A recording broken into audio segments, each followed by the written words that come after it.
Всем привет, друзья! Вы смотрите канал Altermore Score. В этом видео мы поговорим о том, достойны ли наушники Shure SRH840 занять свое место в вашей рабочей студии в 2020 году. Поехали!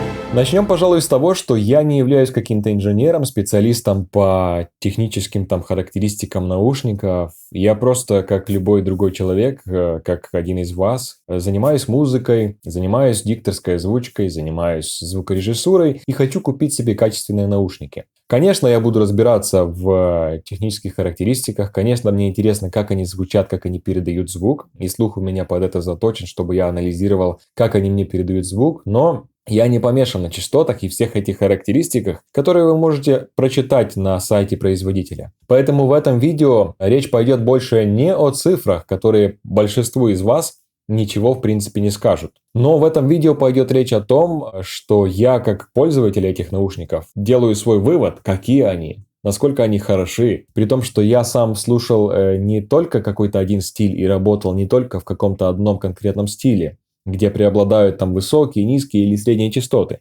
Я слушал максимально разные стили, будь то электроника, рэп, поп, рок, классика и любые другие стили, джаз, блюз и так далее. Я слушал все в них, поэтому я хорошо знаю и думаю, что мой отзыв о них будет достаточно объективен. Но опять же, со стороны слушателя, со стороны музыканта-композитора, но не со стороны специалиста-инженера, который детально прям за все частоты борется и бьется. Я надеюсь, что вы это понимаете, и от этого мы будем отталкиваться на протяжении всего этого видео. Для тех, кто, как всегда, спешит и просто хочет знать, стоит ли покупать эти наушники сейчас, ответ однозначно нет, не стоит. А для тех, кто интересуется, кому интересно услышать больше от человека, который несколько лет до того, как они сломались, пользовался ими очень бережно, в разных стилях, слушал очень много всего и специально переслушивал все то, что слышал ранее, чтобы проанализировать звук. Для всех тех людей, кому все это интересно, смотрите это видео дальше. Будем разбираться. И мы с вами будем разбирать это видео по нескольким основным пунктам. Во-первых, мы поговорим о цене, также поговорим о комплектации, также мы поговорим о качестве материалов продукта, о качестве сборки этих наушников, мы поговорим о звуке, собственно, который они дают, и о удобстве в использовании. Смотрим. Итак, давайте продолжим наш разговор об этих наушниках. Первая тема – цена. В данный момент я записываю это видео в ноябре 2020 года, и стоят они у нас в Украине чуть меньше $180. Стоят ли эти наушники своих денег? Да, стоят. Стоит ли их покупать сейчас? Абсолютно нет. И дальше вы поймете, почему я придерживаюсь такого мнения, почему я так говорю. За эти деньги можно купить что-то более интересное. Например, доложить и купить себе Beyerdynamic DT770 Pro, что, собственно, я и сделал, когда у меня сломались Шуры. Подписывайтесь на канал и не пропустите мой обзор на те наушники, на Beyerdynamic, который обязательно выйдет, я еще его готовлю. Я думаю, тоже будет интересно послушать мое мнение по этому поводу, потому что я ждал долгое время, пока я ими пользовался, чтобы понять, какие они. Shure SRH840 действительно своих денег стоит по многим причинам, мы эти причины рассмотрим, но сейчас покупать их нецелесообразно, и в данное время они стоят дорого. У них есть один огромный недостаток, из-за которого я бы не советовал их никому покупать. Теперь переходим сразу к следующей теме – комплектация.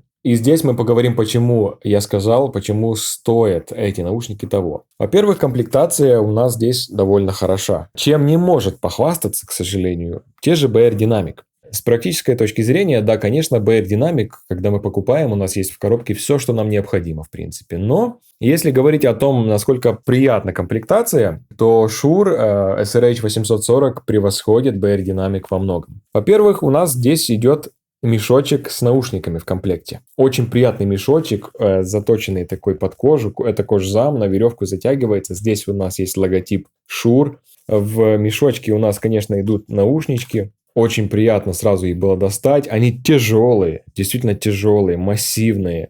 И красивые в том числе. Когда вы открываете, нас встречает вот такой вот вкладыш Shure. Есть у нас инструкция. У нас есть классный кабель. шнур, только один шнур в комплекте идет, он идет такой вот со спиралькой этой. Здесь раскручивается большой джек и мини-джек, то есть позолоченный, по-моему, да. У DT770 Pro, 250 Ом, по крайней мере, шнур точно, я знаю, что не отстегивается, потому что они у меня есть, и шнур там не отстегивается. У Shure SRH840 кабель отстегивается. Это очень удобно при транспортировке. Вы не рискуете поломать где-то что-то там, не знаю, потянуть. И у них есть классная очень система, которой не все могут похвастаться. Вы засовываете эту часть кабеля в наушники, в левое ухо и закручиваете, и тем самым блокируете сам кабель, закрепляете в наушниках. Очень удобно, очень классно. Кабель тоже, кстати, хороший. На ощупь качественный, очень качественный. Проблем не возникало всю дорогу, пока пользовался. Здесь есть сразу дополнительные амбушюры. Очень приятно. Я ими ни разу не пользовался. Они новенькие абсолютно у меня есть. То есть, в принципе, уже не нужно, потому что наушники поломанные. Они новые у меня есть, так и лежат. И еще, кстати, даже не вытертые предыдущие в хорошем, отличном состоянии, потому что я очень бережно ими пользовался. Ну и в коробке внутри есть такая форма, жесткая форма, она похожа на лотки для яиц, но более такая жесткая. Тоже очень приятно. И сама коробка по качеству, то есть она с толстого картона. Здесь по комплектации все очень хорошо, очень красиво, и сама коробка очень стоящая. То есть вложились, действительно не стыдно. И если вы где-то по дороге, скажем так, коробку кинете, даже так случится, да, то вы можете не беспокоиться по этому поводу. Можно быть уверенным, что все будет хорошо с этими наушниками. На коробке очень тоже расписаны все детали. Конечно, это легендарные наушники, здесь написано. Здесь у нас есть и характеристики, и что внутри есть, можно посмотреть вот здесь. Что внутри по характеристикам, тоже много чего можно узнать, когда вы встречаетесь с ними. Здесь мы знаем, что наушники эти на 44 Ома, что позволяет пользоваться ими даже с телефоном, с любым плеером. Эти наушники Shure SRH840 были изготовлены в 2017 году, как раз в том году, в котором я их, по-моему, купил. Пользовался я ими 3 года, и я был, наверное, одним из рекордсменов в этом плане, потому что у них есть один недостаток, что они ломаются. Поломались они у меня тоже, не по моей вине, естественно, а по вине производителя, это брак. Качество материалов, как я уже задел немножко в комплектации, очень крутое, не придраться. Начиная с коробки, с качества коробки, также заканчивая, собственно, вот этим шнуром, что вы постоянно туда-сюда его и лозите, ну и наушниками. Но мы не говорим сейчас о качестве сборки и ошибки производителя в плане сборки и в плане решений, как их создать. Но если мы говорим о материалах, материалы качественные, пластик качественный, амбушюры качественные, обод тоже.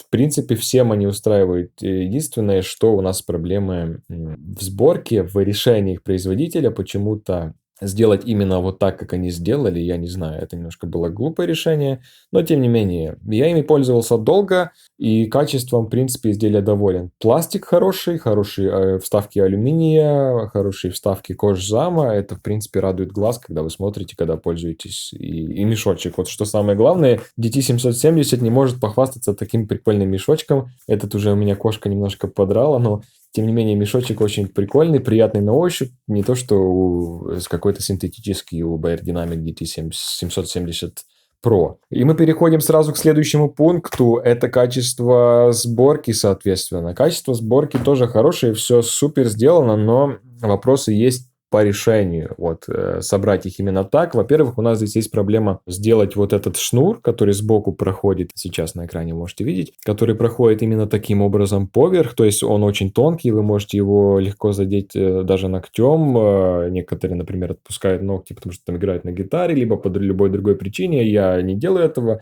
вот, но все равно иногда вы надеваете, если вы резко что-то сделаете, вы можете задеть его ногтем, либо просто где-то зацепить, либо где-то его оборвать, он немножко торчит, он тоненький, это не совсем хорошее решение. И если говорить еще о ободе самом этом, то он достаточно, я могу сказать, неудобный. Со временем, когда вы сидите долго в этих наушниках, у вас начинает болеть голова сверху от этого изголовья, потому что он давит, он тяжелый, он давит на голову сверху. Мне постоянно было трудно. Они и на уши давят, они просто тяжелые, реально, в них долго не поработаешь. Еще одна проблема с этим, с решением, как сделать наушники. Вот у них тут, я сейчас показываю, у них тут, когда раздвигается часть часть вот этого обода, часть вот этого изголовья. У них там есть такой механизм на двух болтиках маленьких. И там пластик, вот, наверное, все-таки ошибка не в сплаве пластика, а в том, как это все здесь реализовано. И из-за этого это слабое место, самое слабое место в наушниках. И оно постоянно, когда вы надеваете, если у вас еще большая голова, вы их растягиваете, все-таки стягиваете наушники,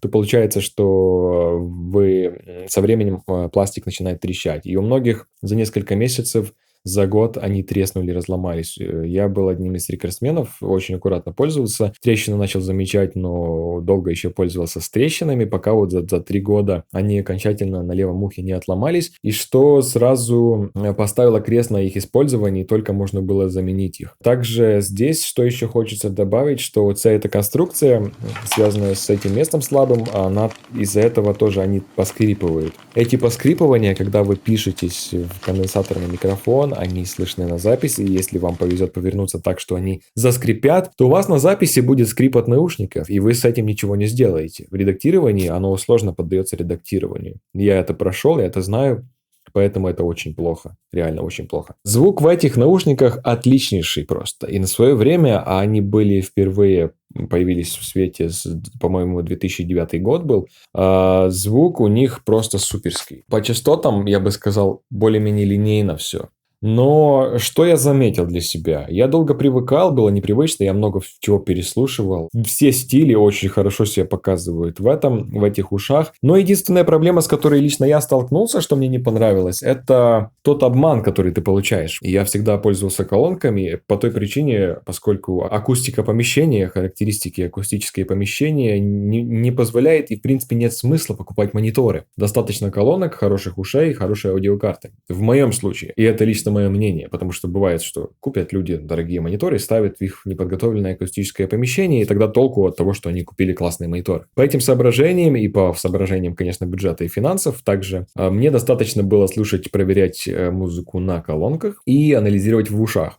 Что я скажу? В этих ушах то, что я за годы в разных стилях почувствовал, и то, что могу сказать, основываясь на личном опыте, потому что я вам уже говорил в начале видео, что я не по тех характеристикам, не по частотам в плане цифр, а на слух больше, то есть практическое применение. И по своему слуху, по своим ушам я могу сказать, что эти наушники передают, если у вас на средних частотах много всего, то на средних частотах оно будет слушаться грязно. И в них, лично мне, на средних частотах слишком грязно и трудно что-то разобрать. То есть много всего именно в средних частотах, в среднем частотном диапазоне. В низких частотах я тоже получал обман. На высоких было все четко, мне все нравилось, в принципе, почти всегда. Но что касается низких частот, тоже обман в них, потому что они вроде бы линейную частотную, да, передают, но когда я слушаю в них и, например, пишу трек, работаю с низкими частотами, мне кажется, недостаточно низких частот в них, когда я слушал. И я тогда их добавлял, но когда я включал их в колонках, то их было слишком много. Но нужно учитывать неподготовленную акустику помещения, да, когда было, что все-таки углы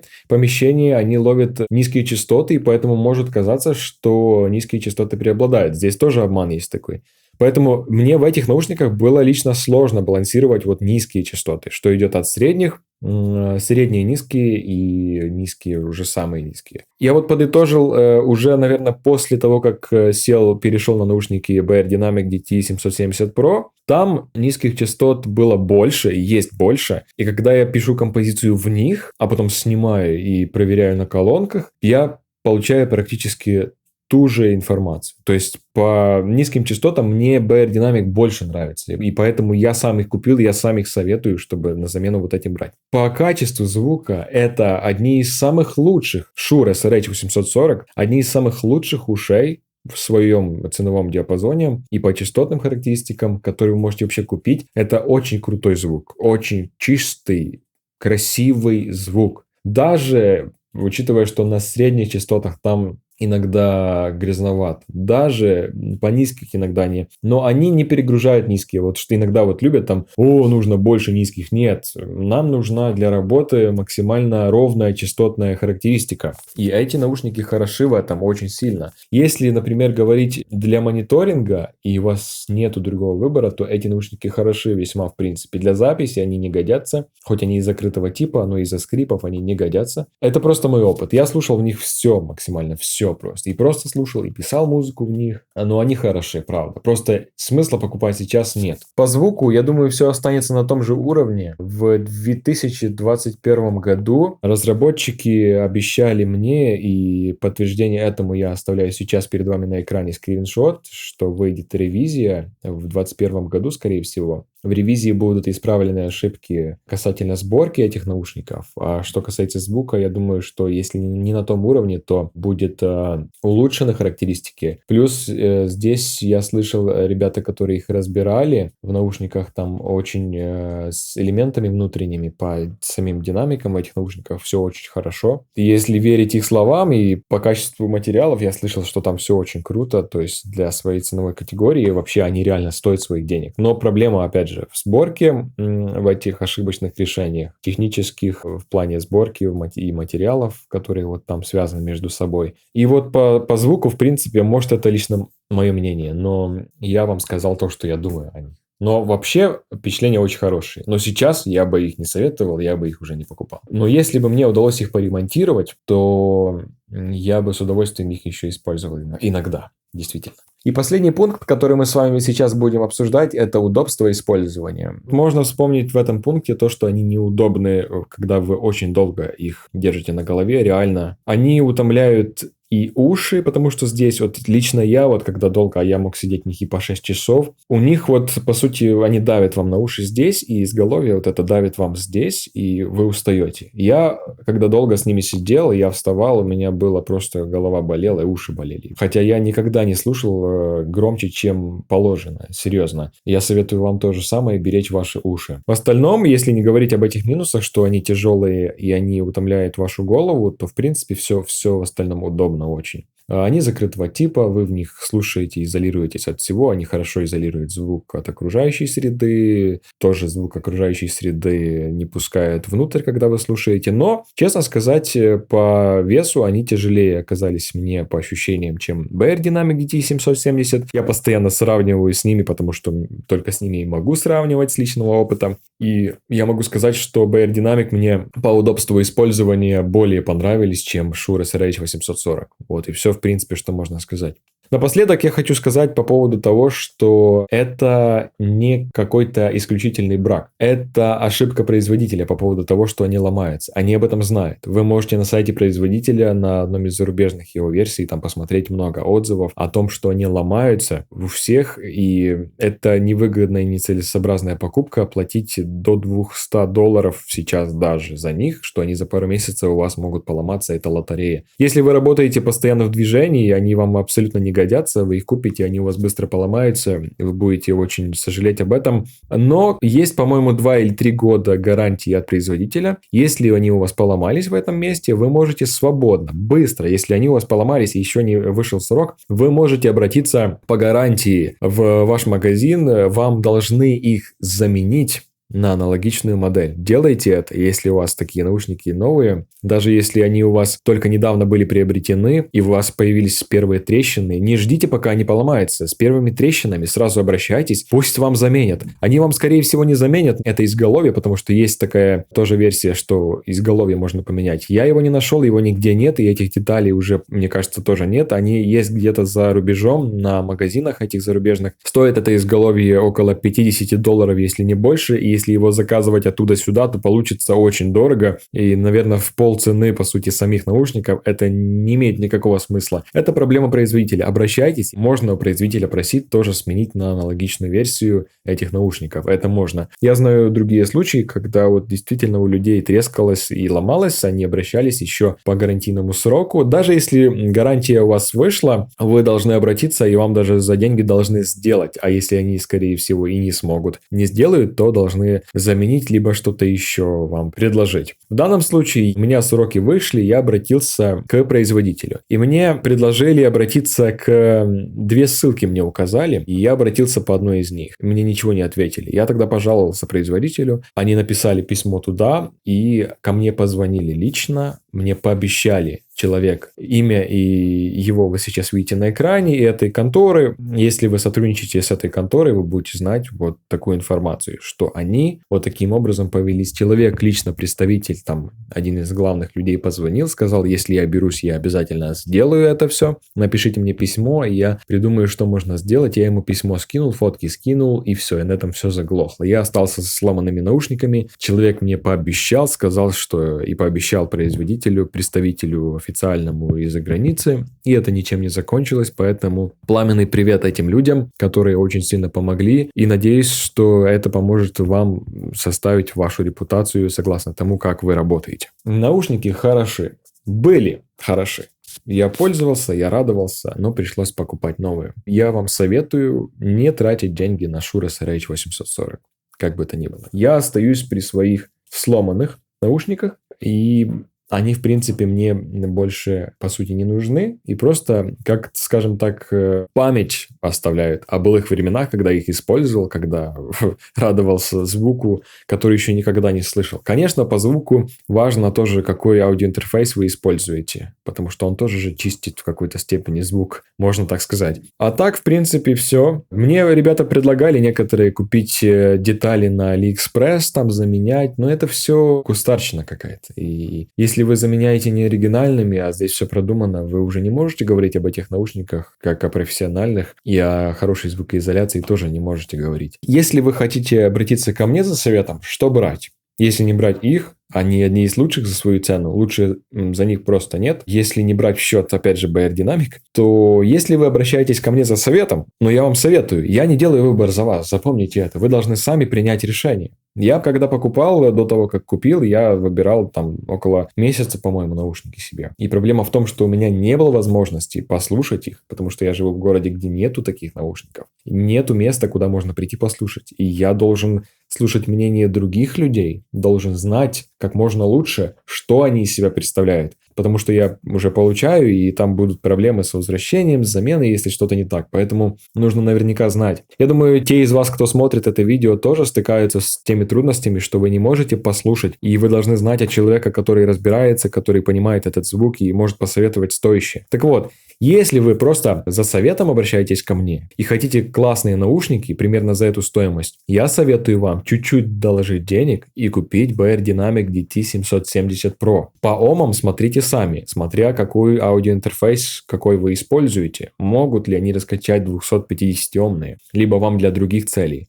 Вам нужно брать там на меньше ом. Смотрите внимательно. Но я вам советую, единственные уши, которые я считаю достойны к покупке сейчас на замену Shure SRH840, это BR Dynamic DT770 Pro. Это лично мое мнение, основываясь на опыте, который я получил. Что же касается модели SRH840, разработчики обещали, что выпустят ревизию, другую, обновленную версию. И они, наверное, как я уже говорил, выйдут в 2021 году, если все будет хорошо. Мы увидим, потому что я не знаю, но они говорили. И я думаю, что вот та версия будет стоить своих денег и будет поинтереснее. И если вы уже какими-то пользуетесь и думали покупать себе новые, возможно, стоит подождать, пересидеть на этих. Стоит подождать и купить те. Они будут не дешевые, я уверен. Они будут на уровне, возможно, $200, а может и меньше. Я не знаю точно. Но BR Dynamic на данный момент стоит, во всяком случае, если говорить в гривнах, то на 1000 как минимум гривен дороже, чем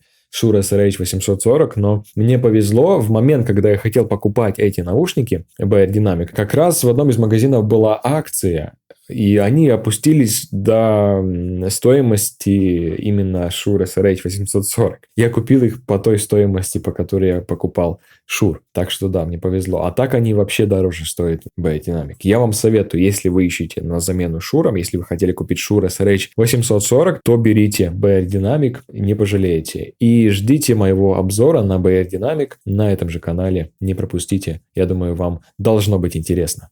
Ну что ж, пришло время прощаться. Спасибо всем вам, кто смотрел это видео до конца. Вы особенно молодцы. С вами был я, Александр, и вы смотрели канал Altermorskor. Желаю вам всем творческих успехов и желаю вам всем делать правильные и удачные покупки, чтобы это еще больше вдохновляло вас. Подписывайтесь на этот канал, ставьте колокольчик и ставьте лайк под этим видео, если оно вам понравилось, или дизлайк, если не понравилось. Пишите в комментарии свои объективные мнения, возможно, критику конструктивную, и по поводу наушников, что вы думаете в целом. Я прощаться, как всегда, не умею, но прошу вас еще подписаться на мой Patreon, если вам интересно мое творчество, чтобы поддержать меня, либо купить мне стаканчик кофе, либо сделать донат. Вся информация есть в описании под этим видео. А я увижу вас, как всегда, в следующем моем видео на этом же канале. Всем спасибо, всем пока.